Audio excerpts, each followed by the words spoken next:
Hola amigos de YouTube, como dice el título, esta es mi segunda parte de historias de terror locuendo. Comencemos.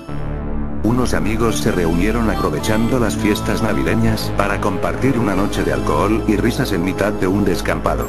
Como es habitual en este tipo de reuniones, sin saber cómo empezaron a contar historias de terror y leyendas que conocían. Un par de ellos escuchaban asustados las escalofriantes historias que se contaban, pero la mayoría, que ya llevaba un par de copas de más, aprovechaban para bromear y tratar de asustar con un grito o saltando sobre los amigos cada vez que la narración hacía un silencio. Sin embargo, cuando Alberto comenzó a contar su leyenda, todos se quedaron como petrificados. En Nochebuena, justamente a las 12 de la noche, el diablo hace la inspección en la tierra, la única en el año, así que si queremos verle tiene que ser ese mismo día a esa misma hora. Vete al baño, puesto que es el lugar más propicio para realizar el evento, y cierra la puerta. Enciende 12 velas, a poder ser negras, apaga la luz y sitúate enfrente del espejo. Cuando quede poco para que sean las 12, cierra los ojos y manténlos cerrados hasta que quede solo una campanada de las 12 que deben sonar. En ese momento el diablo se aparecerá en el espejo solo durante un segundo. Tras terminar su historia, nadie sabía qué decir. Los envalentonados muchachos estaban realmente asustados porque sabían que con las fuerzas del más allá no se debe bromear, y la figura del diablo siempre ha sido una de las más temidas desde el comienzo de la humanidad, pero para Pablo era el momento perfecto para hacerse el machito. Siempre había sido un segundón en el grupo y nadie le tomaba en cuenta, por lo que era el momento perfecto para hacerse el valiente. Eso es mentira y yo lo puedo demostrar cuando quieras. Todos se giraron a mirarle y rápidamente Alberto contestó: si tan valiente eres, ¿por qué no lo probamos? Dentro de un par de días será Nochebuena, yo mismo pongo las velas. Pero si te echas atrás te tendrás que comer las 12 velitas delante de todo el grupo en Año Nuevo. Oye, pero si lo hago y te demuestro lo contrario, quien se comerá las velas serás tú por bocazas. El grupo se rió y pasados unos minutos todo parecía haber quedado olvidado, pero para Alberto eso había sido un desafío a su autoridad como el líder del grupo y no iba a quedar así.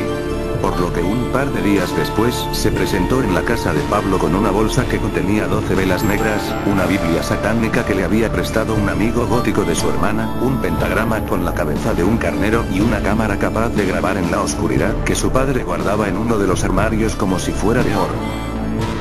Su intención era que cuando Pablo viera lo completo de su ritual de invocación se echara atrás y le pidiera disculpas, pero lo que no se podía esperar es que el chico, reafirmado en su intención de hacerle comerse las velas frente a todos en la fiesta de Año Nuevo, bromeara sobre el tamaño de estas. ¿Qué pasa, Alberto, que no las había más grandes? ¿Tanto miedo te da tragártelas delante del grupo que has ido a comprar velas de cumpleaños? Tú tranquilo, Pablito, que cuando te cagues del susto al menos las llamas de las velas ocultarán el olor.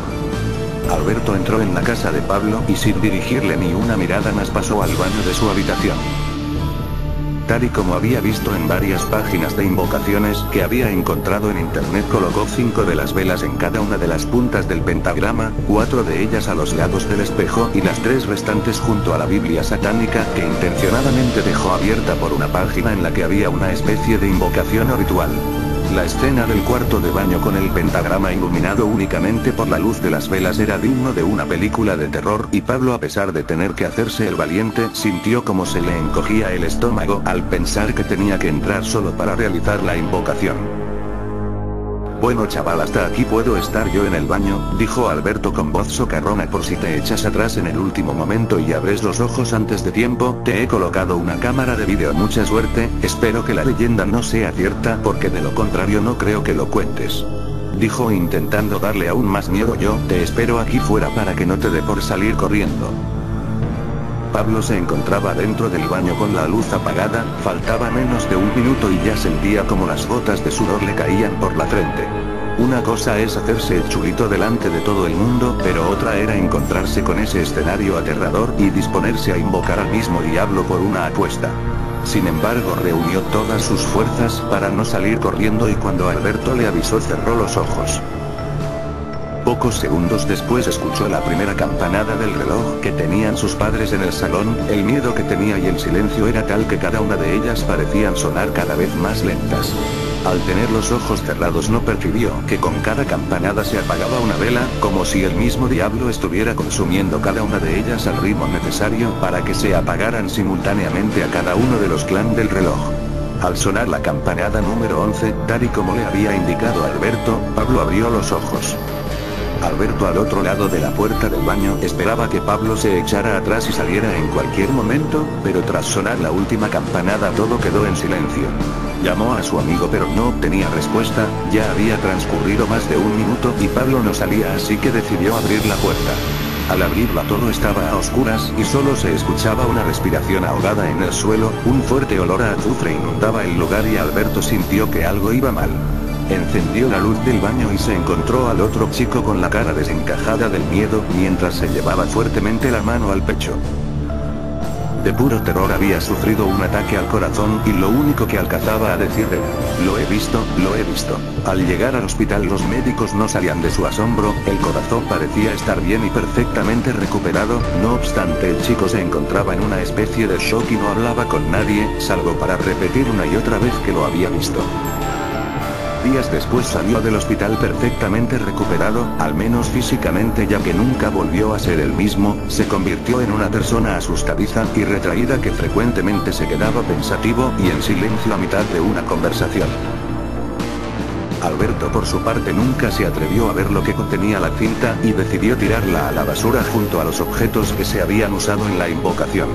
Quién sabe si algún día alguien la encontrará y podrá presenciar qué fue lo que vio Pablo antes de que se apagara la última vela. Por su parte Pablo sabe que volverá a ver al diablo el día que muera, ya que este vendrá a reclamar su alma en persona. Ahora dejaré que mi amigo Trolencio diga el segundo relato. Hola amigos de YouTube, soy Trolencio y les contaré el segundo relato. Comencemos. Paula había bebido más de la cuenta, por lo que aquella noche regresaría temprano a casa. Se sentía bastante mal y muy mareada, pero como era relativamente temprano decidió que en lugar de gastarse su dinero en un taxi, como hacía habitualmente cuando regresaba de la discoteca, aprovecharía que el metro aún seguía abierto para ahorrarse unos cuantos euros. El trayecto era largo y las pocas personas que viajaban en su vagón parecían tan cansadas como ella. Solo un grupo de amigos que bromeaban al fondo del tren hacían el suficiente ruido con sus bromas y risas para mantenerla despierta, pero cada vez tenía que luchar con más fuerza para no quedarse dormida. Por desgracia en la siguiente estación tenía que hacer un transbordo, así que se bajó y tras caminar por los pasillos de la estación, llegó al andén en el que aguardaría el metro que la llevaría a casa. El cartel luminoso avisaba que el próximo tren tardaría 6 minutos en llegar, por lo que Paula decidió esperar sentada en uno de los bancos junto al andén. El silencio y la soledad de esta estación provocaron lo inevitable y a pesar de sus esfuerzos, se durmió casi sin darse cuenta, se recostó en el banco usándolo como si fuera una cama. Era tan profundo su sueño provocado por la borrachera, que cuando pasó el último metro de la noche ni siquiera lo sintió pasar. Hasta pasada más de una hora no se despertó. Por suerte la borrachera parecía haberse fumado parcialmente tras la cabezadita, pero algo parecía no ir bien. El cartel que avisaba la llegada del próximo tren estaba apagado y al mirar la hora en su teléfono móvil, se dio cuenta que eran casi las 2 de la mañana. Asustada empezó a subir las escaleras mecánicas de la estación, que ya estaban apagadas, para salir de allí. La parada en la que tenía que hacer transbordo era una de las más antiguas, viejas y pequeñas de la ciudad, por lo que la sensación de agobio y miedo eran mucho más intensas. Al llegar a la salida, la peor de sus pesadillas se hizo realidad. Las puertas estaban cerradas y no había nadie en la estación, por lo que por más que gritara nadie podría escucharla desde la calle. Además su teléfono estaba sin cobertura, esas malditas estaciones casi nunca tenían señal, y las puertas de cristal herméticamente cerradas las separaban del exterior aún por unos cuantos metros. Paula no sabía qué hacer, miraba las cámaras de seguridad y hacía gestos esperando que alguien desde algún puesto de control pudiera verla, pero ella misma sabía que eso era imposible, no había nadie controlando las cámaras, porque la estación había sido cerrada desde fuera. ¿Cómo era posible que nadie la despertara? ¿No tenían los guardias de seguridad que comprobar que nadie quedara dentro de la estación antes de cerrar? Su miedo se convertía por momentos en cólera y confusión. Desde luego no podía esperar hasta que a la mañana siguiente abrieran de nuevo el metro, faltaban más de 4 horas para que se reiniciara el servicio, y si llegaba a casa a las 7 de la mañana su padre probablemente la mataría. Con la mente aún nublada por el alcohol, decidió que lo mejor que podía hacer era caminar por los raíles del tren hasta la siguiente parada. El camino era oscuro y realmente tétrico, pero sabía que su destino no estaba muy lejos, y gracias a la luz del flash de su teléfono podría alumbrar el camino.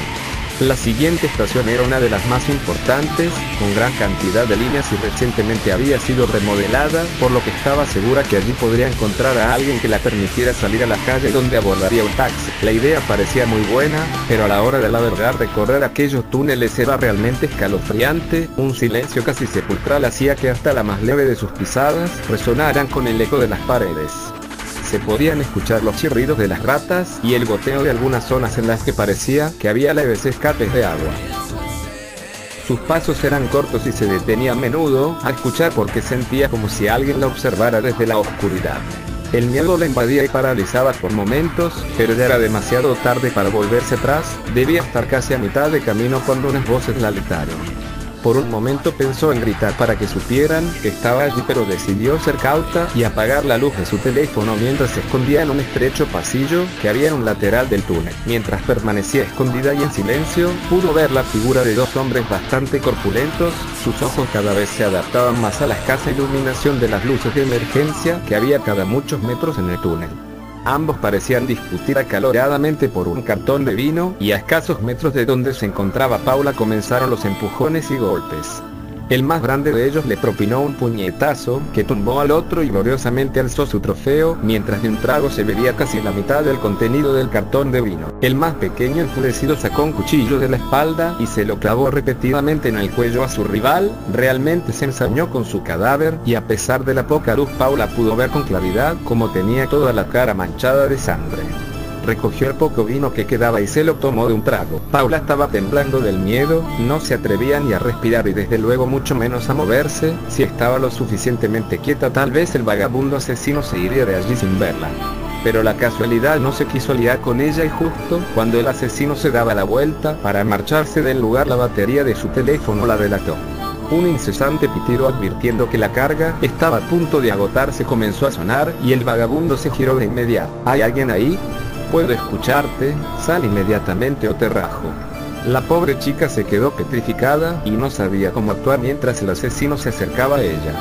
Por instinto decidió tirar el teléfono con tan mala puntería que este pasó por encima del vagabundo y golpeó la pared del fondo. Él, que todavía no había visto a la chica, escuchó un ruido a sus espaldas y se giró, momento que aprovechó Paula para salir de la oscuridad y empujarle a la vez que salía corriendo. El vagabundo enfureció de tal manera que no dejaba de gritar e insultar a Paula. Se levantó y comenzó a perseguirla por los túneles. Ella no era una buena deportista, pero el miedo se apoderó de sus piernas y le dio fuerza para correr, dejando atrás los zapatos de medio tacón que llevaba aquella noche. Sus pies se ensangrentaron mientras corría sobre la gravilla y guijarros del suelo del túnel. Sin embargo, el miedo era más fuerte que el dolor y no se detuvo, a pesar de que en varias ocasiones estuvo a punto de caerse al tropezar por culpa de la casi total oscuridad de su ruta de huida. Al llegar a la estación, Paula ya había logrado sacar unos cuantos metros a su perseguidor y subió al andén para adentrarse en los pasillos que la llevaban a la salida del metro. A sus piernas empezaban a fallarle las fuerzas, pero no se podía parar a descansar, así que casi extenuada, subió el último tramo de escaleras. Lo que vio allí le heló la sangre. La estación estaba al igual que la anterior, cerrada y no parecía haber nadie. Comenzó a gritar desesperada, a gesticular a las cámaras y golpear las puertas. Pero su perseguidor, que conocía a la perfección los horarios y hábitos de los trabajadores del metro, ya había subido la escalera y la había cortado toda posible ruta de escape. Al día siguiente, los trabajadores se encontraron con un surco de sangre que se perdía en la profundidad del túnel. Asustados, deciden revisar las cintas de vídeo que grabaron esa noche y pudieron observar la desgarradora escena de la violación y asesinato, como el vagabundo arrastraba el cuerpo de Paula, dejándolo caer escaleras abajo para de nuevo arrastrarlo hasta la oscuridad de las vías del tren. La policía localizó los dos cuerpos, pero no encontraron ni rastro del asesino, del cual se dice que todavía utiliza los túneles del subterráneo para esconderse de noche. Bueno, eso fue todo. No olviden suscribirse, comenten y denle manito arriba. Adiós.